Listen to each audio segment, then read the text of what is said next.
This episode of the Sloopcast is brought to you by the Mad Canadian Barbecue Company. Mad Canadian Barbecue Company is an Ohio-based company where they usually say, our seasonings will take your barbecue from good to great. The great seasonings such as the S&P Bud, the Ope, Brits Bland, and the Old Fashioned. You can't go wrong with any of the seasonings that the Mad Canadian has to offer at his site, madcanadianbbq.com. That is the madcanadianbbq.com. For this month only, be sure to use the promo code OneYear20. That is... Never mind. Nope. Ignore me. I'm fine. That is one spelled out ONEYEAR20 at checkout for 20. That is right, 20% off for this month of October for 20% off your entire order. My Canadian also wants us to let you know that he will be, this Friday, will be in Cary at the corner of North and Patterson from 11 a.m. to 3 p.m., as well as Saturday from noon to 4 p.m. at Cary Ace Hardware. The Mad Canadian Barbecue Company, they have your butt covered.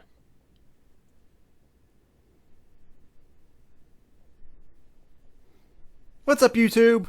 Jared messing me up here. Yeah, no. I'll explain why when we rejoin the audio only folk. I want everyone to hear why I almost messed you up, so I don't want just the YouTube people to hear why. So I'm going to full-fledged apologize to you.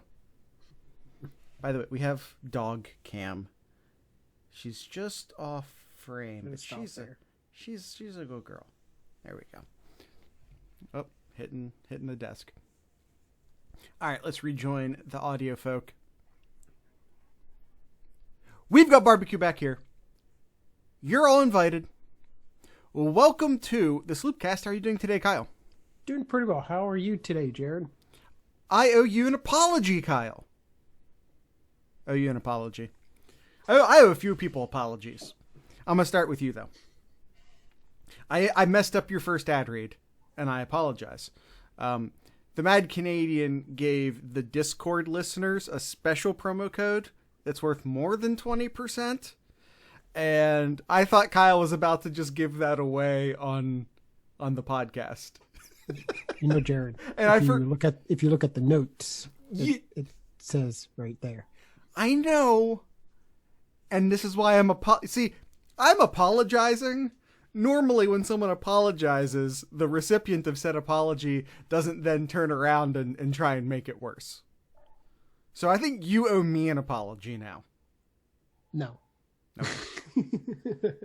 That's fair. Okay, apologies. I think I owe Georgia football an apology. And I think I owe Stenson Bennett an apology. I think I made rush judgments on that team and that individual after one game, and I think they might look pretty good. We might have a deeper, I'm gonna say deeper because I still think Bama's the best in the SEC, but we might have a deeper SEC East than SEC West right now, which is weird to say out loud. That is, yes. More on that coming up here. Yeah. Let's get into it. We were already into it. What do you mean, let's get into it? I was already talking about football. You know, Kyle. Jared. You owe me an apology now. All right, let's talk about the college football playoffs here. There's been a lot of rumblings the past week, 2 weeks here about, or even longer than that, really, about possibly changing the formula or changing it from 4 to possibly 6 for this year, just because. Or 8, because why not? It's 2020. Basically, 2020? Why just for this year? 2020. Because 2020. Might as well. Because 2020. But they came out and said that no additional teams this year. It's still going to be 4 teams. They did, though, announce that they're going to be moving back a week. So I think there's going to be one less week of fake college football playoff rankings. Yes. Yeah. Yeah. But the final ranking will still be on December 20th. Yeah. I think that's the one that a lot of us wanted to see pushed back. Mm-hmm. Yeah. And I saw some people as like, well, that's still like 3 too many. There should just be 1. Yes. We've all said that from the very beginning. And we all know why on earth. We can say, why on earth? Because ESPN. That's why. We all know that all of the rankings up until the last one are pointless and stupid and dumb. Yet where all are we? That's a bad sentence. On Tuesday nights, we're sitting there watching. That's what we're doing. So right here, right back in our own faces. Yes. All right, I think under the guise of because 2020, it would have been a great opportunity to pilot program an 8-team playoff. In the same way that I hope that the ACC and some of these other conferences that are not doing divisions this year, I like to think that this is maybe them piloting this. We don't need divisions. I don't know why we're so married to the idea that we need divisions. Why? Tradition? Is it? The divisions haven't been around that long. Do you think... I mean, I don't know when... I feel like conference championship games are not that old. I don't think they existed at the time of our births. Is that correct? Because you had to, like, by the NCAA rules, I think you had to have, and this might still be a rule, I don't remember. No, it's not, because the Big 12, I don't think, has 12 teams right now. You had to have 12 teams to have a conference championship game. And the conferences haven't had 12 teams all that long. The Big 10 was 11 teams not that long ago. They were 10 teams not that long ago. Penn State joined in 93? 92, 93? The Big 8 used to be a thing. I mean, it was the Big 12, but then the Big 8, pardon the pun, ate the Southwest Conference. So that's when the Big 12, you know what I mean? Like, this latest round of conference reshuffling wasn't the first round of conference reshuffling. We did all this. 1990 for the first conference championship game? No, for Penn State. Oh, for Penn State. So point is that I don't think traditions we're talking about at most a 30-year tradition. Like, at most. It's not, in the grand scheme of college football, that's nothing. Mm-hmm. And for the Pac-12 and the Big 10 has not even had East and West all that long. Screw divisions. They're pointless. Other than we currently have them, what's the point of having them? All right, that's enough of that. Kyle, 3 new black stripes have been removed. So does that make them 3 old black stripes since they're no longer in use? Oh. Not thinking about it, gonna hurt myself. 3. Lathon, Ransom, Josh Fryer, and Mayan Williamson have all shed their black stripes. But we are now 3 wide receivers. Well, this is now the second running back, technically, because Sermon, who transferred from Oklahoma, lost his black stripe. But you know, that's the sort of one you just expect to happen right away. It's black stripes are coming off. A lot of positive buzz around the young wide receivers. The Saturday scrimmage, well, not the scrimmage. The scrimmage was not open to the media.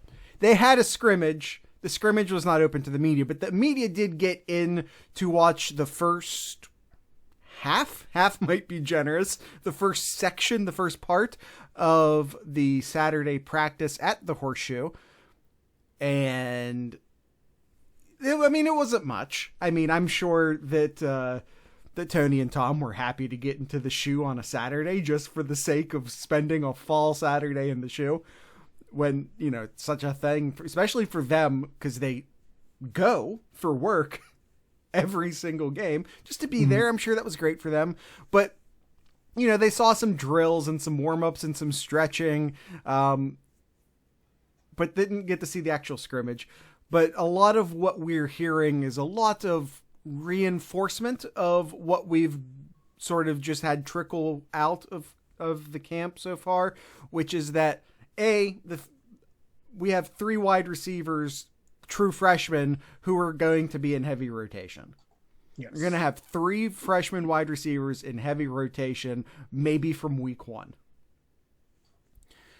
Trey Sermon may not be like number 1 by himself, the way J.K. Dobbins was like, he was basically number 1 and number 2 last year. We might not be to that level with Trey Sermon. It still might be 1A, 1B between Trey Sermon and Master Teague, but it does look like potentially that Trey Sermon is in fact the 1A. Mm-hmm. Yes, that's what it's appearing to be, and really it shouldn't really come to any surprise too with what we saw out of him at Oklahoma too, and the type of running back he really is. It just really fits well at Ohio State here. So I think he'll definitely really bloom in this Ohio State offense. Yeah, and I think this version of this Ohio State offense, I don't think this Ohio State offense is going to be the exact offense that we saw out of Ohio State last year. No, this year it's going to be more pass first, run second. Yes. Yeah, I absolutely agree. It's just I have no idea what the play breakdown was last year. They may have thrown the ball more times than they ran it. I honestly don't know what the math says on that. But it was definitely, the offense started with J.K. Dobbins. Mm-hmm. He set the tone. He got the carries. It was Justin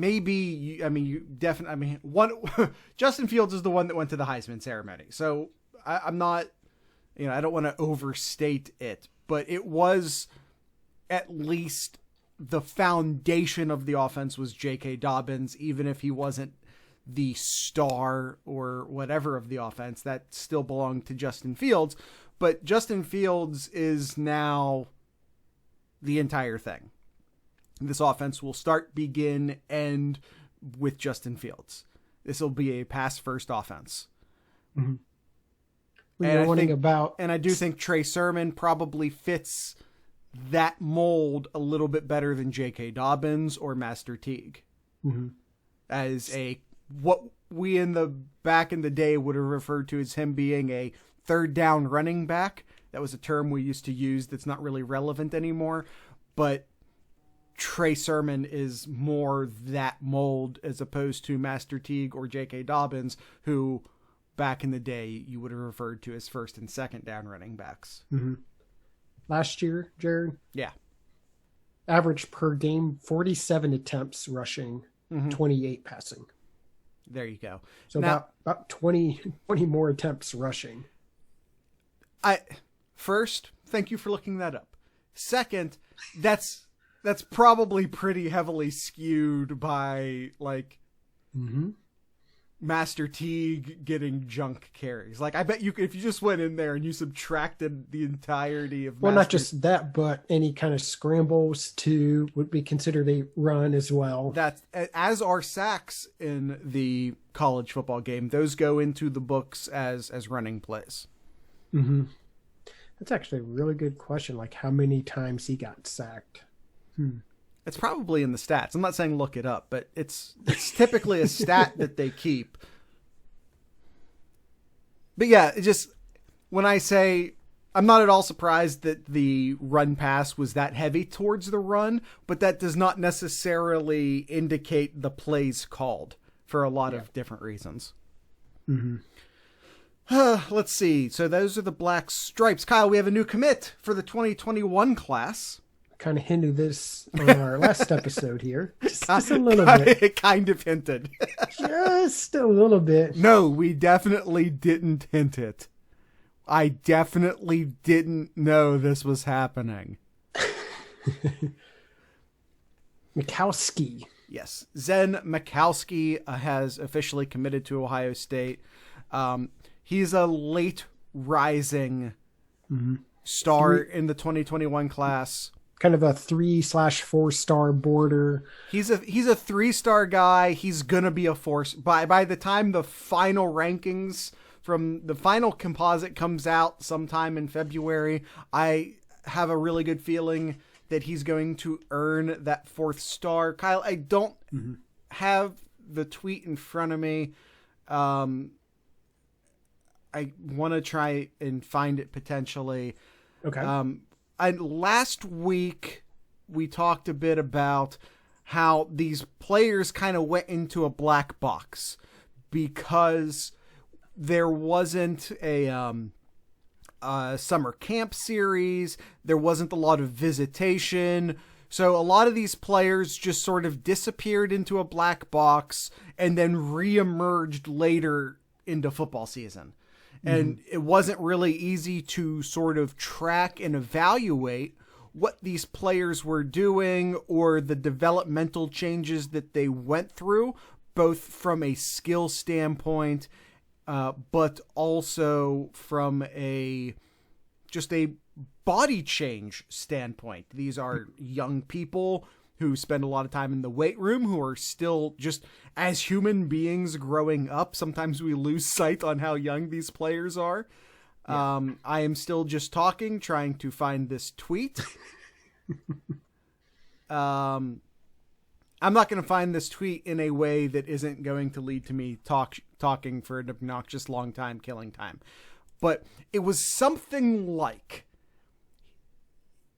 his weight went from, I want to say it was like 225 to 290 from last season to this season.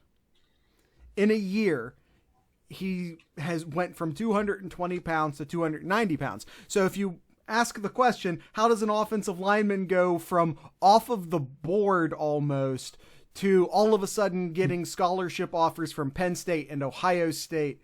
Kyle looks like he has it. 217 to 290. Even greater than that. Yeah. So sometimes you're like 3 pounds. You know, if you don't follow recruiting closely, you might ask yourself, well, how does a guy go? What he just got that much? Two reasons. Yeah. 1, dedication in the weight room. And 2, grandma's cooking. Hells yeah. Grandma's cooking. Yes. And by the way, with a last name like Makowski, you know grandma's cooking with butter. Yes. She cooks with butter and like leftover bacon fat.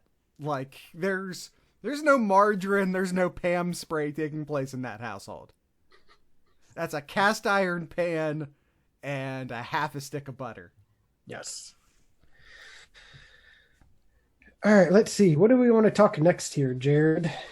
Yeah. What do we want to talk? Let's do the national review. A lot happened this weekend, Kyle. We had a quadruple team chaos this weekend. Yes. Team chaos strikes. Quadruple team chaos.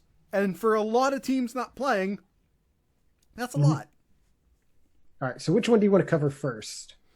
Let's see. So let's focus on the team chaos. Chaoses? Ki? The team chaoses. How do you pluralize the word chaos? Moving forward. TCU defeats Texas. Kyle, Is Texas back? No. Yeah. Well, here's my argument, Kyle.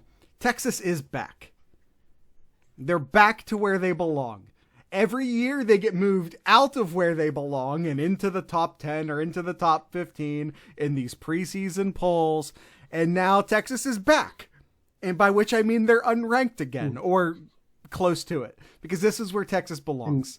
Probably the most common thing that you saw Saturday night was the quarterback. It just when they won the bowl game. Oh, it wasn't I don't think it was last year. I think it was the year before. And we're back. Yeah. Sam Ellinger, who is not a Heisman candidate. I was about to say he's no longer a Heisman candidate, but he never was. No, never was. He never was. No matter what anyone tried to tell you, he never was. Mm-hmm. So that's Team Chaos number 1. Team Chaos number 2, Oklahoma gets defeated by Team Chaos for the second straight week. Oklahoma Iowa State is unranked. Iowa State, which is the team that Kyle picked, and I made fun of him. So I guess I'm going to celebrate now because they're going to lose next week. So maybe I'm going to celebrate. I made fun of Kyle for saying, and in my defense, Iowa State was 0-1 at the time after losing to a Sun Belt team. Mm-hmm. And by the way, to Kyle's credit for that matter. So this is me apologizing to Kyle for a second time. I need to quit apologizing to Kyle on air. I'm the one that talks a lot. Kyle's the one that actually knows what he's saying. If you haven't figured that out in 6 seasons, that's how this show works. Yeah, Kyle called Iowa State as a team that would be in the Big 12 championship game. And I made fun of him, and here they are. In the driver's seat. Yeah, there's only one undefeated team left in the Big 12. But Iowa State's one loss was out of conference play, so they are undefeated in the conference, which is what matters when trying to determine who goes to the conference championship game. Fun stuff. Yes. All right. Team Chaos number 3. Tulsa defeats the UCF Knights. This was one of our sort of group of 6 darlings.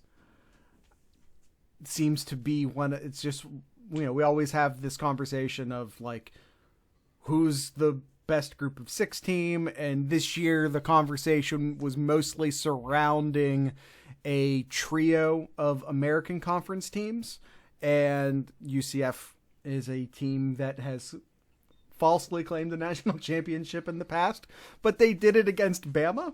Like, Bama was the rightful national champions that year, so anytime anyone wants to claim a false national championship and Bama's the primary victim, that's fine. Because according to Bama, they have like 35,000 championships. Most of them false. But, UCF falls.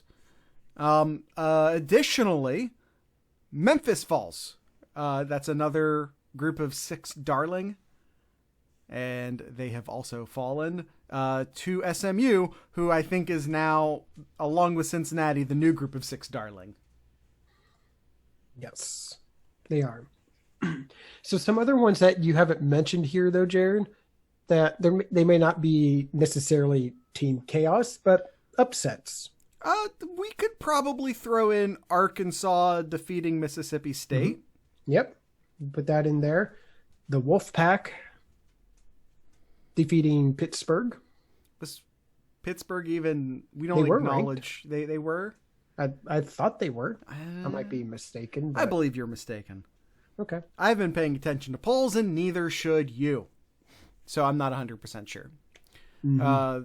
But if we're talking about your neck of the woods down there in the North Carolina Triangle, North Carolina did escape just barely Yeah, I was rooting for the Eagles there. I was rooting for the Eagles. I uh really wanted Halfley. Halfley, yep, to get a big win there. Yeah, and I mean, the final score 26-24, which is slightly deceiving because Boston College was going for a 2-point conversion to tie the game. The ball was intercepted and returned, and therefore the Tar Heels got the 2 points instead, which is how you end up with a 4-point victory. Was it? Oh, I gotcha. Okay. So I think that's it for our big upsets. Let's see some other notable games here. If I repeat them, apologize. I'm just going over what I see on the list here. BYU beat up Louisiana Tech. BYU might be. I mean, they're not a group of 6. They're still an independent, are they not? I believe that they are. BYU is another, let's just say, non-group of 5 darling. So I think maybe we're back up to. Well, I guess they were always there, but yeah, we're looking to maybe, because this is a weird year and Team Chaos is already flexing a lot. Mm-hmm. Could this be a year Florida, that we get a non-Power 5 in the playoff? I don't think this year. Probably not. No. But it's fun to talk about. It is. It is. Florida, the score is a little misleading. It was a really close game. It was. Throughout most of it. Florida wins a 14-point victory over South Carolina. I don't know how close it really was. It kind of felt like, and not to give away the Clemson conversation later, those kind of felt like the same games where if no matter what the score says, or no matter what the score said at any point, there was never any real doubt that Florida or Clemson were going to lose, even if they kind of, were sleepwalky in the games. Yeah. Tennessee, I still don't have anything good to say about Tennessee, but they still they win their game against Missouri, a terrible Missouri team. Kyle, there are only 4 undefeated teams left in the SEC. Can you name them? Alabama, Georgia, Tennessee. Uh-huh. And we literally just talked about Florida. And Florida. Tennessee was, you messed up my bit, Kyle. Tennessee was supposed to be the difficult one to pick out. You should have known Florida right away. Yeah. By the way, I really, really, really like Florida this year. Kyle Trask is a problem. He is a problem. Their defense just needs to step it up. Yeah, really. I'm looking forward to what we once referred to as the world's largest cocktail party. I don't think they call it anything like that anymore. Because God forbid we encourage college students might be drinking. Yes. How dare we acknowledge the truth? I don't know what they call it now. All right. Let's see here. Talked about TCU. Talked about North Carolina. The Cowboys of Oklahoma State win again. We mentioned earlier they're the only undefeated Big 12 team right now. Yeah, and they had a really, really, really rough first game. They could have easily lost against. Was that also a Sun Belt team? It was not a great team. It was that first game. Or was it in Maryland? Yeah, it was Tulsa. Or okay, so that's an American Conference team. But yeah, regardless, a group of 6 team. It was a part of the Big 12's incredibly struggle-filled first weekend of football that saw Iowa State lose to a Sun Belt team, and a few of their other teams lose to Sun Belt teams. Oklahoma State did survive their weekend, even if they looked bad, but they've looked pretty good since. Competition has not been high, but they have looked good since. So keeping an eye on the Cowboys. Yeah. Let's see here. Alabama does Alabama things. Yeah, that the final score 52-24. It looked like Bama was going to run away with it. They score 14 points right out of the gate.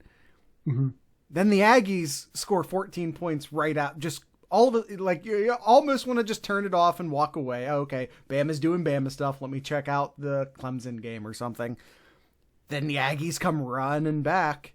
They get their 14 points, albeit in a bit of a, I don't want to say fluky. That might be an insult, but in an abnormal way. And then after that, Bama just rolled. That game was our tiebreaker. Yeah. Let's see. So the total point was 76. The closest one was Austin Graham, who had 67. Myself and Suncard put 63. Well, and mine was like 55, right? Yours was, I got to scroll down. Kyle is so mean to me, you guys. Oh, but we love you, Jared. Yeah, you had 55. And Bama about had that just by themselves. Texas A&M, I have no idea why people rank them so high. Because they're in the SEC and because they're from the state of Texas. They get a double preseason ranking bonus. All right. Well, that and people keep expecting Kellen Mond to live up to his potential. I believe he was the number 1 ranked quarterback in his recruiting class, if memory serves. If not, he was darn close. So people keep expecting him to live up to that potential. And there are moments with Kellen Mond in which he looks like he is everything he was supposed to be. Mm-hmm. And then there are moments in which he gives the game away. And that's just who Kellen Mond has been his entire career. Yep. Let's see. SMU. I think this was an upset, was it? Memphis was ranked. We already talked about it. We mentioned that already. Yeah. Cincinnati, the Fighting Fickles. What'd I tell you?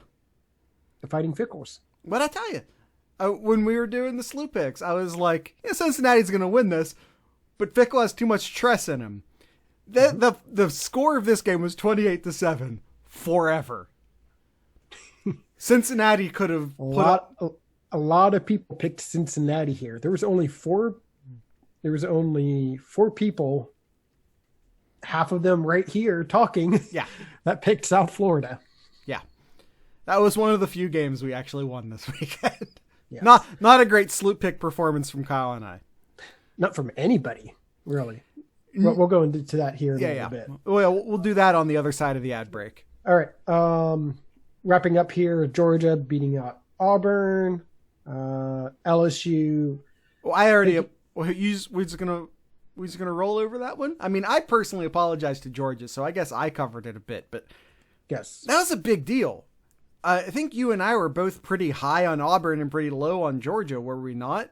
Mm-hmm. I think we both laughed at the point spread and both predicted an upset, kind of while chuckling about it. So egg on our face. I don't want to be one of these people who goes out and only highlights the things I was correct about. I'm totally willing to admit when I am wrong, and it appears that I was double wrong about both Georgia and Auburn. Yeah.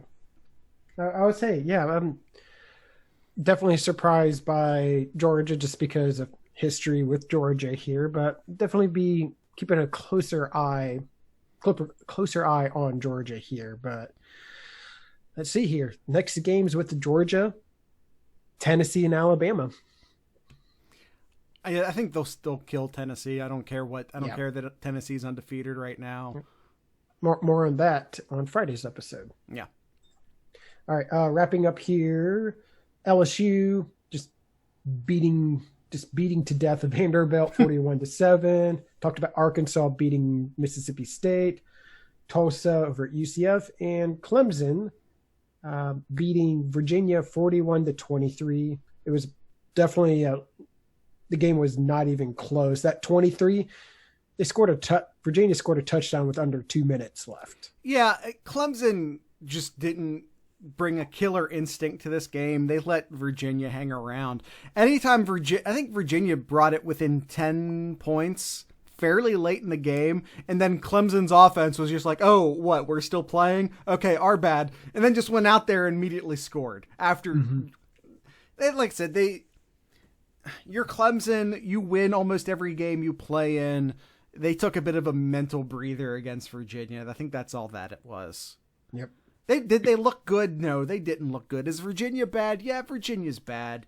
But whatever. Like, sometimes really good teams just don't show up super motivated because that's hard to do every single week. That's all this was. Yeah.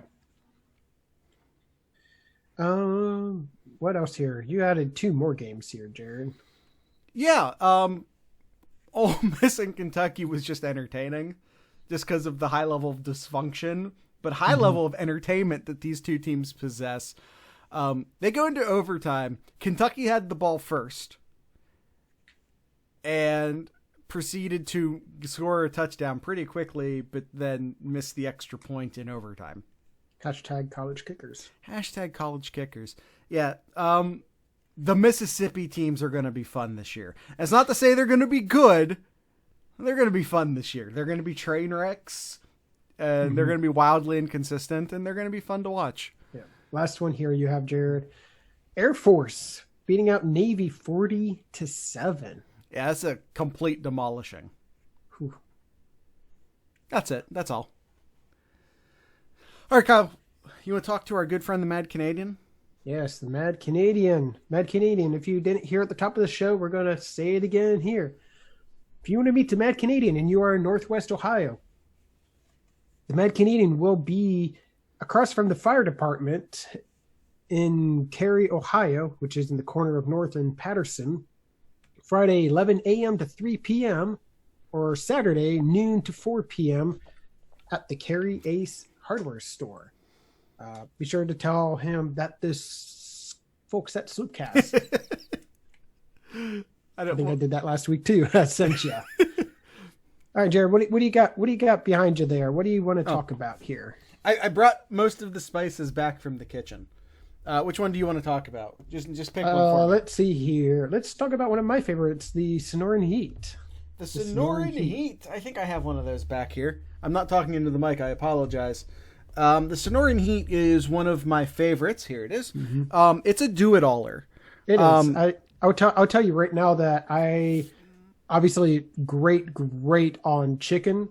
Yeah. I also put that sometimes on burgers. Give a little bit of a kick. And my wife puts it on some salmon. Yeah, it's like I said, it's a great versatile spice. Kyle, like he just said, can put it on both his burger and his wife's salmon. So that shows you how versatile it is. But also, Kyle likes spicier food, but his wife doesn't. So it's also a really good sort of halfway in between. It's a little bit of a kick. It's not a kick in the pants. I almost said something else. If you're looking for a kick in the pants, then you're probably going to want to go either Discord or Four Horsemen. Yes. I had myself sweating with that one on Friday. I put a little too much in the pan, so I kind of pepper sprayed myself just from it cooking in the pan.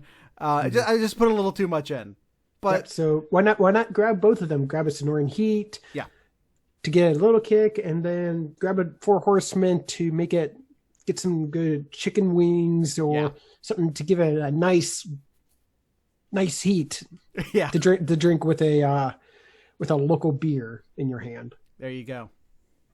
All right. Be sure to use the promo code ONE, spelled out ONE year 20. That is ONEYEAR 20 for 20% off your entire order. Mad Canadian has been a proud sponsor of the Sloopcast here for a year now. We are going a year now with the Mad Canadian. Really proud to have him help out with the show here. Really good guy. I'm glad to see that his business is doing well and that we continue to have this partnership for a while. In a year, he's added the food bus. He has doubled the number of spices he has. Is that right? Close about. Right. So it's just sort of growing together. And in that same year, Kyle and I have moved on to the Buckeye Scoop, which we're just sort of growing together and doing stuff together. And we're super happy to have the Mad Canadian on board because he has my, Kyle, and your butts covered. Nice. All right, Jared. What do you want to talk about next here? Let's see. Real quick, I want to revisit Oklahoma and the disaster that they are. Mm-hmm. Maybe just the Big 12 in general. There's only one Big 12 team left undefeated, and that's Oklahoma State, who is a team that has both looked really good and really bad this year. But Oklahoma, let's talk about Oklahoma for a second. All right. Oklahoma has lost 2 straight games, which they have not done since 1999. So, on one hand, let's applaud Oklahoma for some consistency. So that's great for them. Mm-hmm. Now, let's also acknowledge that it's historically significant. They and what maybe this means for the team, especially in a Big 12 that's pretty far down this year. And this isn't like losing to, Texas and then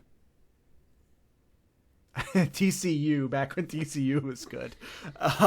Or, you know what I mean? Like losing to in this time frame, losing to like Texas A&M and Nebraska back-to-back teams that used to be in the Big 12.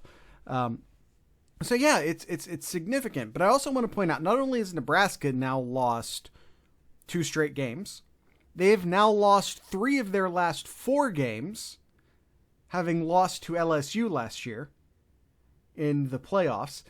And they're now, if we only consider FBS teams, Oklahoma is now 3 straight losses. Because they played an FCS team in their warm-up week.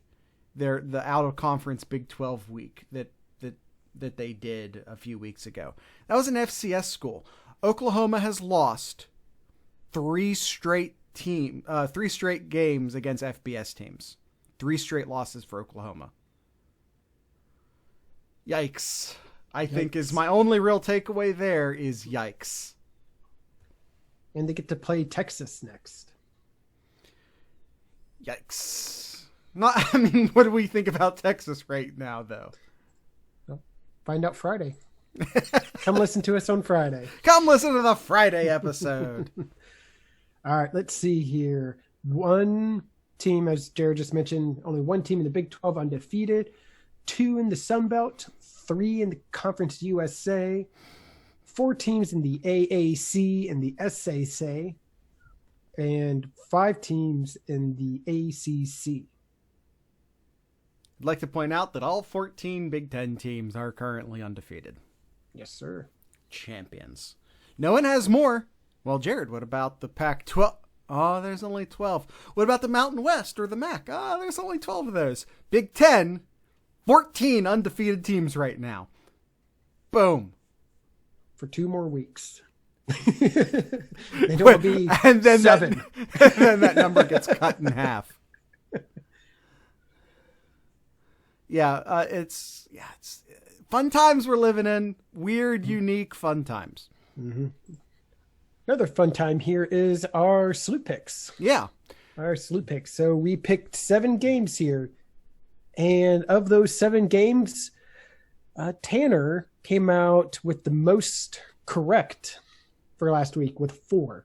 So if that says anything about last weekend here, ton of upsets and just chaos. Chaos. Yeah.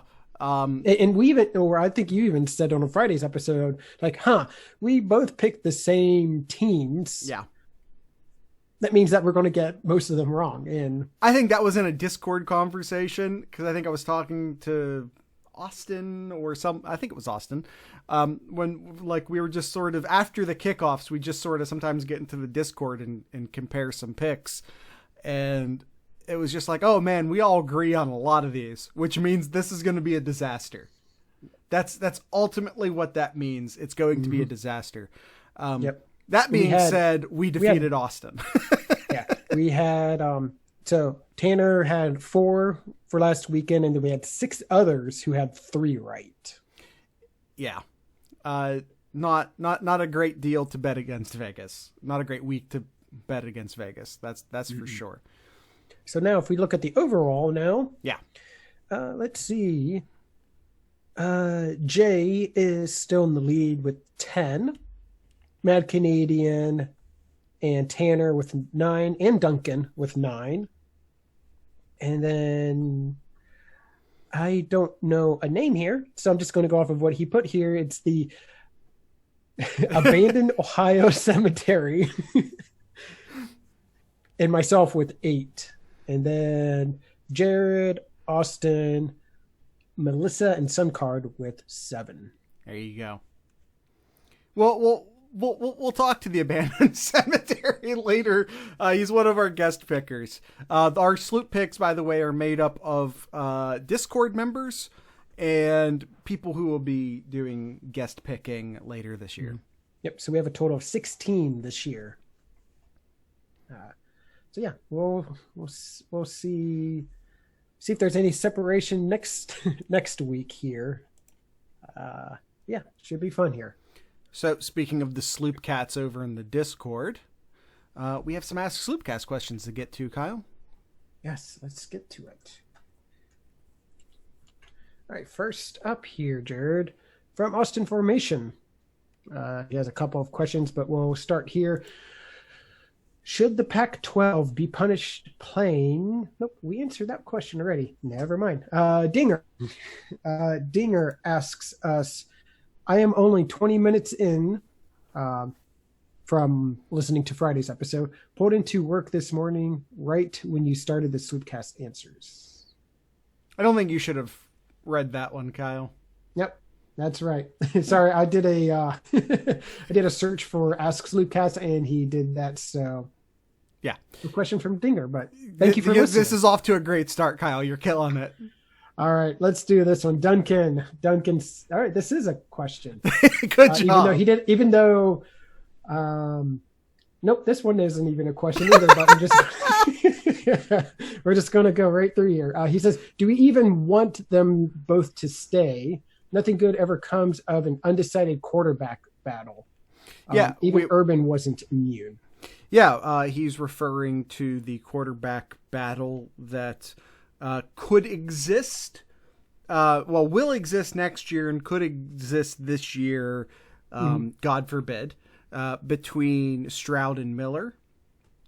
And you want an undecided quarterback battle right up until it's time to play.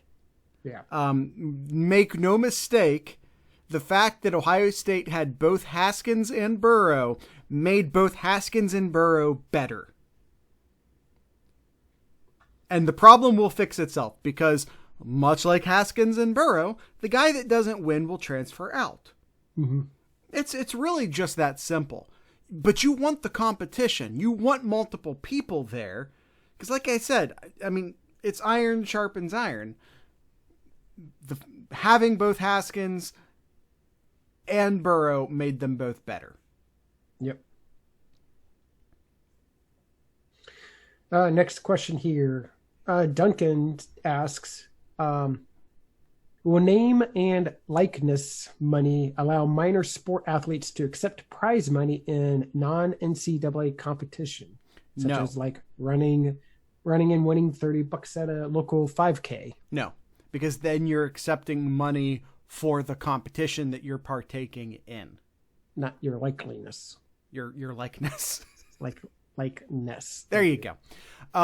This happens in golf sometimes, by the way, where amateur golfers, sometimes NCAA athletes, will play in a pro tournament, but then not accept the prize money at the end, if any's due.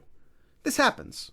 The difference here being is that before, let's stick with the golf analogy, a golf athlete couldn't accept free clubs directly from himself, maybe through the university, maybe he could. I don't know much about golf and how the NCAA rules work around that.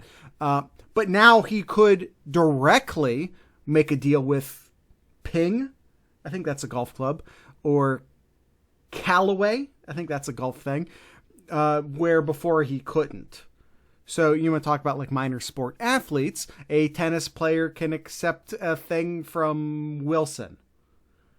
I'm I'm gonna fail to. Let's see, a different tennis company. Nope, it doesn't matter. Point is that you can do like advertisements and stuff like that, but you can't accept money for actually doing the sport itself, and prize money counts in that. Again, we already know that because of things like golf, where in an open, US Open, whatever, as opposed to an invitational, anyone can qualify for it, including amateur athletes. But to maintain your NCAA eligibility, you can't accept the prize money. Yep. All right, one more from Duncan. How much damage is the Big Ten sitting by for 3 more weeks while ESPN is fawning over the SEC and one ACC quarterback like Brent Musburger with AJ McCarron's girlfriend doing the field's Heisman hopes? First and foremost, I don't care about the Heisman. I really, really, really, really don't. So whatever. I think they're going to give unless Trevor Lawrence really gives them a reason not to, I think they're going to give the Heisman to Trevor Lawrence this year because, and this shouldn't matter, but does, because you can't tell the voters you can tell them what matters, but they don't have to listen.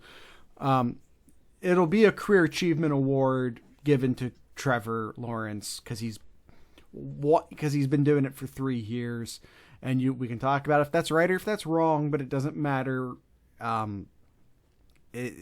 think Trevor Lawrence, again, unless he gives them reason not to, will win the Heisman this year regardless. Yep. Now, as far as Ohio State sitting and the Heisman, again, I don't know. You have less games, which hurts your stats, so that hurts. But again, this is about winning a national championship, not a Heisman. And quite frankly, it looks like a really good thing to be sitting right now. Yes. Watching Oklahoma lose their second game and Texas lose. Speaking of sitting, you saw the picture going around from the Georgia cheerleaders. Yeah, I don't want to give them any more attention than they've already received. I'd rather sit now than sit during the playoffs. Sure, but Georgia looks good right now. That's all I'm saying. Georgia looks good. All right, we got a few more questions here, all from Austin. That or Auburn looks terrible. It might be that. We don't really know yet. We'll see. How likely is it that a 2-loss team can make the playoffs now that the Big 12 looks so awful? Maybe. It's predicting the playoff any year is difficult. Predicting the playoff in this year is going to be next to impossible. The Pac-12's back in it, so we have that to factor in. I'm going to say that it's. How likely is it that a 2-loss makes it now that Big 12 looks so awful? I wouldn't say it really. I would say that it would if the Pac-12 wasn't in it. Now, Oregon go ahead and roll through the Pac-12 because I think the Pac-12 is bad. I'm not going to say hot garbage because I think that's the Big 12 right now. Oregon is good, though. Oregon is good, yes.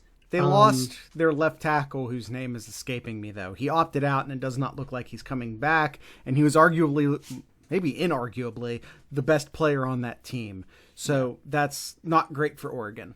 Mm-hmm. Other question Austin asks, would you rather have the country's best corner or the country's best receiver? Ooh, that's a good question. I'm going to go with the country's best corner.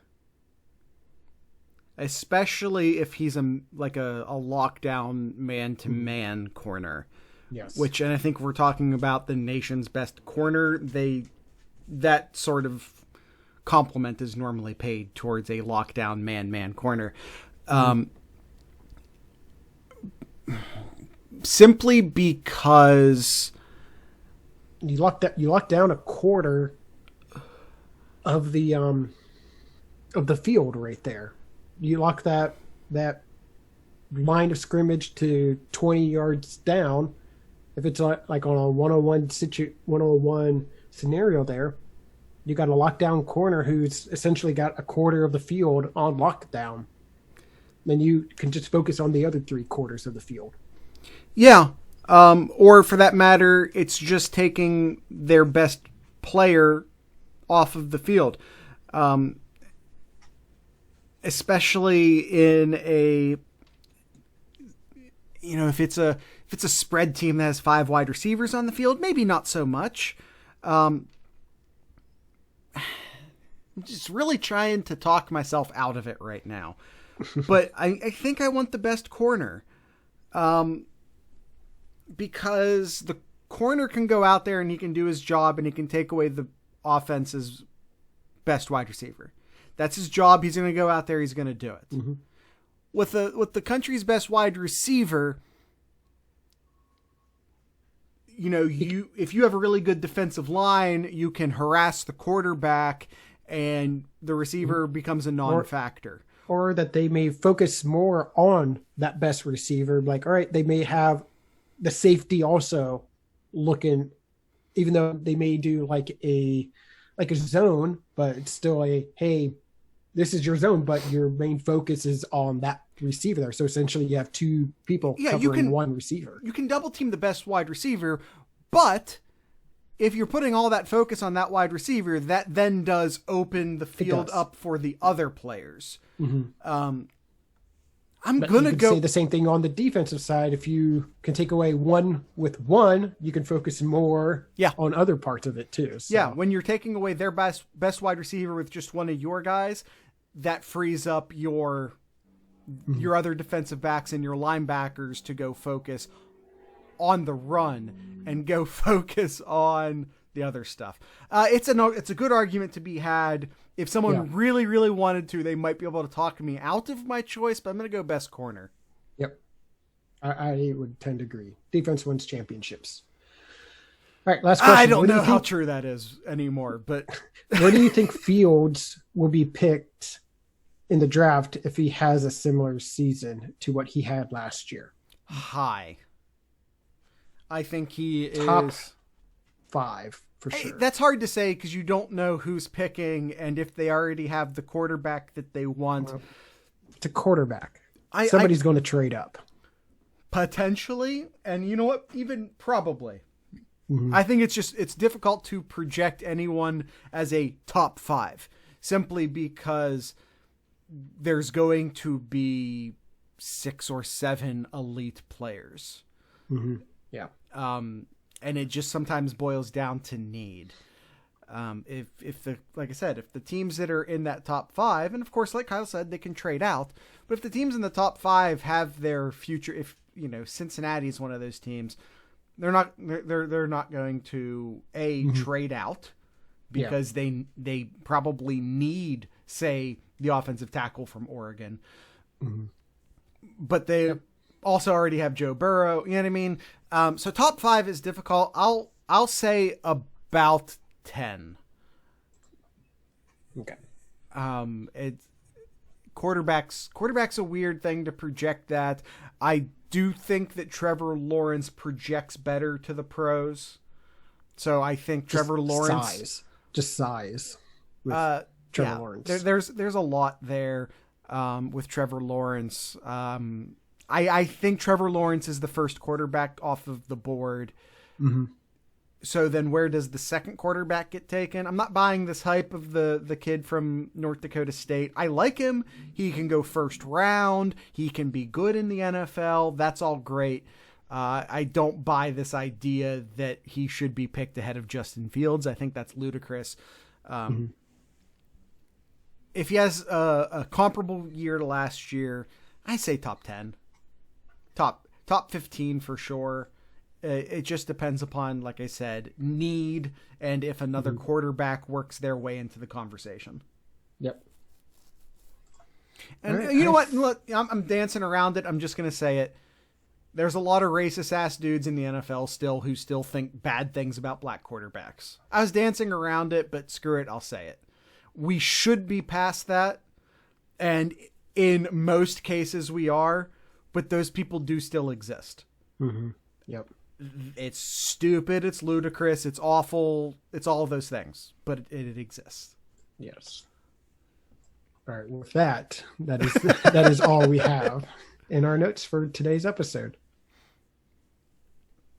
If you have a question for us, be sure to hit us up on Twitter. Use the hashtag AskSloopcast. Ask any question that you have for us, or you can email us at sloopcast@gmail.com. Or you can hit us up on the Discord. Be sure to also use hashtag AskSloopcast just because of the amount of conversations that's going on there. And to become a Patreon, or to become a patron, be sure to check us out on the what? You become a patron on Patreon. You've had a lot of time to figure this out, Kyle. You become a patron. The app is called Patreon. You become a patron on Patreon. On Patreon. Got it. Technology. English. English. Yes. Check us out in the master show notes in the list. The master link in the show notes. English. Why did you? I do this thing at the start at the end of the show. Why did you choose to take it from me if you weren't gonna do it right? Well, pick it up. Go, Jared. If you want to ask Sloopcast, make sure to use the promo code. I said promo code. Make sure to use the hashtag AskSloopcast. You can do that in our Discord channel. You can do that on our email, sloopcast@gmail.com, or you can do that on Twitter, and we'll answer your question. We go on, before every show, we go on Twitter and we search hashtag AskSloopcast. We always check the email, as I was just making sure right now. And of course, our Discord users know what's up. Mm-hmm. If you want to be in the Discord, you can join our Patreon. You can become a patron on Patreon. You get access to the Discord for as little as $3 a month. Guys, on the Friday episode, I asked really nicely that we get 5 new patrons, and we got 0. Come on, guys. Can we get one? Can we get one between now and the Friday episode? It's you. I thought we had one. Randy. No, Randy just sort of disappeared from the Discord for a minute and then came back. Hi, okay. Randy. Hi, Randy. All right. I think he just sort of took the season off, or the off season off. Yeah, come on, guys. One. If it's a lot of fun. If it's you and you're listening right now and you were teetering on the edge, maybe now's the time. And if that's not your thing, if you're not just going to sign up for $3 a month because you don't want to do a monthly or whatever, you can still buy a t-shirt. You can buy a t-shirt, and you can find these links in the master link. You can buy a t-shirt. Kyle's not wearing merch today, which is fine. He's not required to. It's not a law. I am. This is the Canton Rollers. This is out of our 7071 store. I made up a bunch of fake sports franchises for cities in Ohio, and I made logos for them because I get bored sometimes. But this is the Canton Rollers. It's a few shades of blue on a black shirt. It's pretty cool. I like it. Also, if anyone out there is familiar with the old Ohio League, which was basically the precursor to the NFL, I've recreated a bunch of the old logos for the Ohio League teams. This is, again, in the 7071 store. And for a bunch of those old Ohio League teams, I created a modernized version. So there's both the classic logo and a modernized version of the logo for a bunch of those original Ohio League teams. Kyle, did you know that the NFL's original headquarters was in Columbus, Ohio? The original, yes. Okay. Do you know the name of the Columbus team that was a part of the original NFL? And can you tell the person outside honking their horn to shut the hell up? My dog's about to. No, I can't remember offhand. The Columbus Panhandles. That was their name. I think it was named after a store that you used to find along a railroad. I believe is where that name came from. So you can buy both a modernized version of a Columbus Panhandles merch, as well as a retro version, the original version of the logo over at the 7071 store, as well as like the Canton Bulldogs, the Portsmouth Spartans, the Youngstown Patricians. They were great at names back in the 1910s, I tell you what. Let's see. There's a Cleveland Bulldogs. There was 2 Bulldogs. The Ohio was a lot like the SEC back in the day. There's a lot of Bulldogs. Let's see. Well, that Columbus team used to be the Columbus Tigers as well. I think that was after or before the Panhandles. There were a lot of Tigers too. It was after. Okay. Point is that a bunch of those logos are in the 7071 store. And if you don't know much about the Ohio League, it's a Wikipedia article away. It's the original precursor to the NFL, and a lot of the towns in Ohio had teams.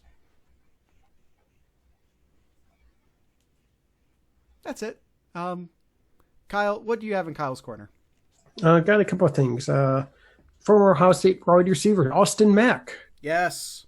Austin Mack has been activated for the Giants. When did the Giants play? Or when did they play? Yeah, this is in the past for everyone else, unless it's Monday Night Football. Yep, it looks like they are, as we're recording this, they are playing right now. So I don't know how much he'll see the field, if any, but he's been activated for the Giants. So good to see him somewhat moving up in the NFL. Crew ties FC Dallas. I was hoping for 3 points, but point's a point. And Joe Burrow. Especially on the road. Yep. Joe Burrow, Jared. Joe Burrow with his first NFL victory. His first victory it was the Jaguars. There you go. And the Browns, Jared. Yeah. They still ended up winning that game, right? They did. The Cowboys scored 3 touchdowns, made all 3 2-point conversions, so they scored 24 straight points. Only the Browns. I'm stealing this from a Mechadon tweet, by the way. Only the Browns can be up 41-14, and their fans are still like, "Oh my god! Oh my god! Oh my god! Oh my god!" And both teams at one point they were like only up by 1 score in the fourth quarter. Bengals end up scoring a late touchdown. Same with the Browns too, and both the Bengals and the Browns with a victory. There you go. How often does that happen? Not often. Jared. Yeah, there's not often. It's not often. Mm-hmm. All right, that is all I have. All right. Tonight's ending music will be by the Dopamines. It's a punk band out of, I was about to say Dayton, but then I got scared and thought maybe it was Cincinnati. Dopamines. Awesome punk band. They're from either Dayton or Cincinnati, one of the two. And they're going to be tonight's ending music. So with all of that being said, I'd like to encourage everyone to drink local beer, listen to local music, and of course, support your local podcasters. By the way, local coffee too. Can we get a hug for local coffee? Local coffee. Local beer, local coffee. On Sundays, this is a coffee show. On Wednesdays or Fridays, as you guys know them, this is a beer show. All right, sorry. I don't know why I felt the need to interrupt the end of the show like that. So with all of that being said, I'd like to encourage everyone to drink local beer and coffee, listen to local music, and of course, support your local podcasters. Once again, this is the Dopamines.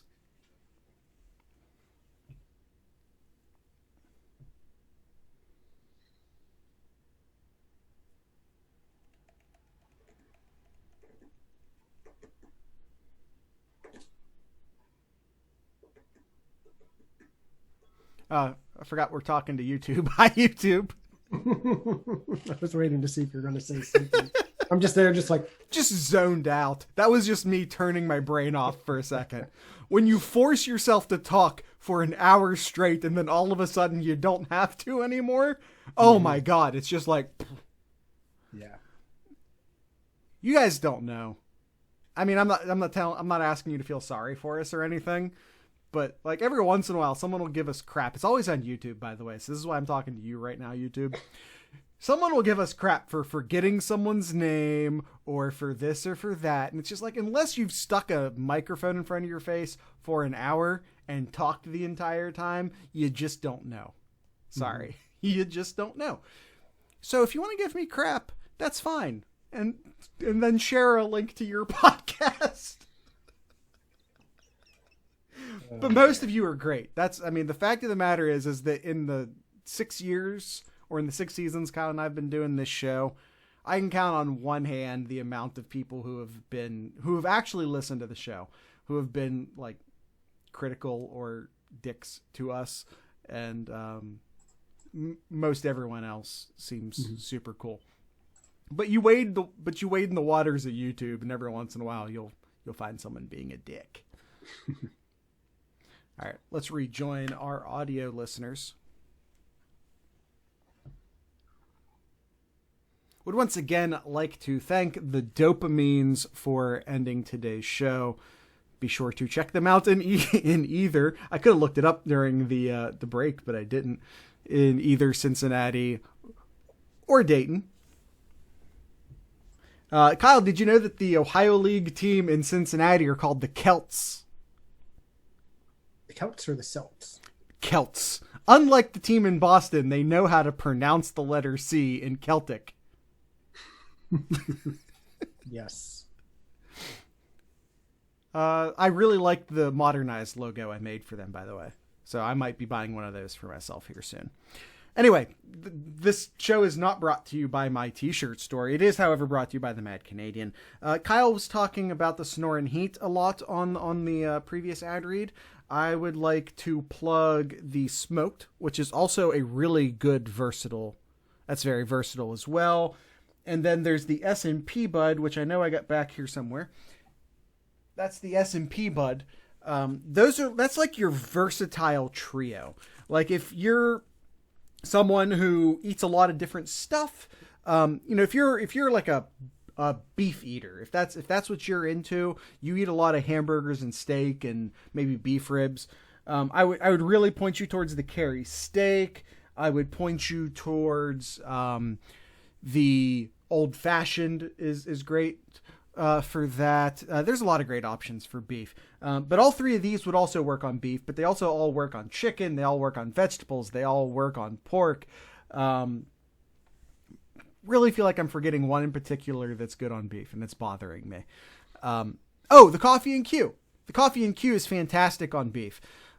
So there's like the Coffee and Q is one that maybe isn't super versatile. It works in certain situations, and it doesn't work. But it's really, really good when it works. If you're someone who eats a big variety of things, the S&P Bud, the Smoked, and the Sonoran Heat are going to be, that's your versatile trio right there. A little less specialized, a little more versatile. The Smoked and the Sonoran Heat, for example, go fantastic in my V8. I try and drink some V8 every once in a while. It's actually the knockoff Kroger brand, but that's okay.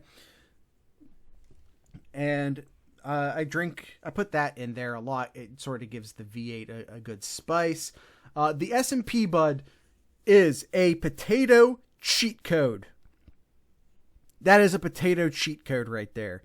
I don't care how you're making the potato. I really don't. Are you frying it? Are you baking it? Are you mashing? I don't care. Throw some S&P Bud in there and then thank me later. All of this and more you can find at the madcanadianbbq.com. We have a special promo code for the month of October. It is celebrating our 1-year anniversary with the Mad Canadian. That's a paper anniversary, is it not? I don't know. I'm not married. Kyle, you're the married one. You should know that. The promo code is 1 year, and that's one spelled out, ONE. Kyle, is that a nod to your old Twitter handle? the one spelled out. I see what he did there. Mad Canadian. Even if that was an accident, pretend like you did it on purpose. That's one spelled out. That's ONE, year, and then the number 2020. So that's 1 year 20 at checkout to get 20% off your entire order. The Mad Canadian Barbecue Company, where he has your butts covered.